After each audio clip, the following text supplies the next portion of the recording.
What brought me to this work without me having any idea of it at the time was that when I was a young girl, I grew up mostly on a farm from the age of 6.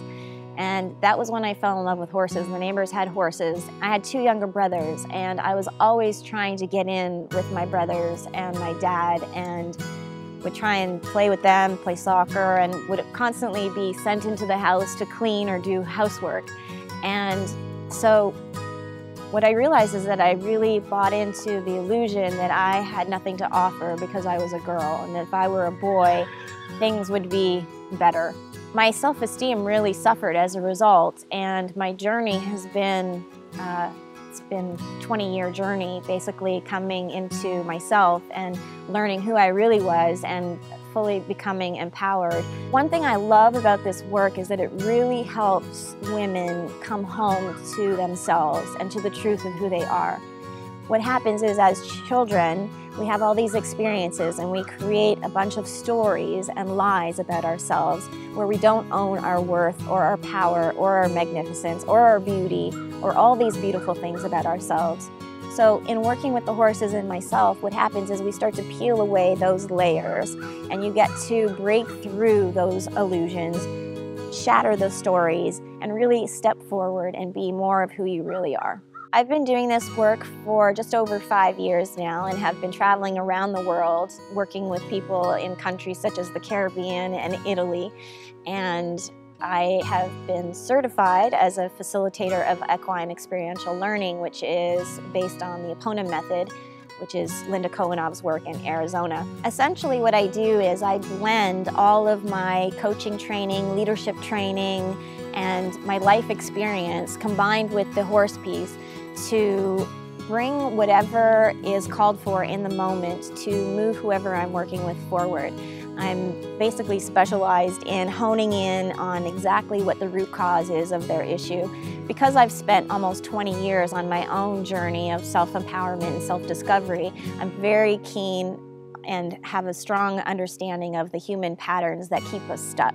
My clients typically include struggling teenage girls who come to me through their mothers who are frustrated and not knowing what to do to help their daughters move forward and have confidence, to entrepreneurs, to women who are in transition, to anyone who really knows that they are here for a purpose. Maybe they're not 100% clear what that is, but their soul is calling them to the horses and to work with me. For example, there was one woman who came to my workshop and she was really curious to know if she should continue to explore or work in her career as a photographer.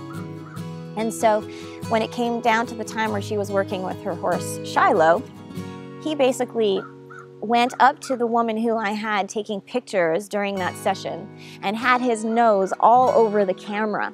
The young woman didn't realize that it was part of the message, so she was trying to shoo him away, but he was just stuck on that camera. And my client so clearly got the message that she needed to stick with her career in photography and not give up on it. So she felt freed by that knowledge, and she also, from that same experience with him, because he's such a powerful, magnificent horse, she got to experience the power and magnificence in herself, which is now allowing her to move forward and pursue her photography career with more confidence and feeling empowered about it. Shiloh is absolutely stunning. He's got such a huge presence that when I first looked at him in his stall, I had fear. I was anxious, and even though I felt I wanted him to be my #1 horse, I said to him, and I don't know if I want this horse because he scares me. And she said, well, that's the reason why you actually need to work with him. And there was this heart connection with the horse, and I just felt like we were one. And one of my questions that coming into the workshop for Mena was that I wanted to gain some clarity in terms of where my business should go. I was sort of doubting that my photography is good enough to take it to the next level. And at one point, Shiloh, when I thought that, Shiloh just pounced around, and he just lifted his head and lifted his tail, and he was running around looking at me. And the message I got from him, look at me, I am magnificent. And this is exactly the message was for me. It's great to get the affirmation that yes, I am on the right path, because animals don't lie, you know, they pick up on what's inside of you. It was great to reconnect with the memory that it's okay to be great and to be big and to be colorful and to be magnificent. And this is going to be my tagline from now on. You are magnificent, because Shiloh made sure that this message supposed to go out there to the world. It's not just me, it's every single person on this planet. You are magnificent.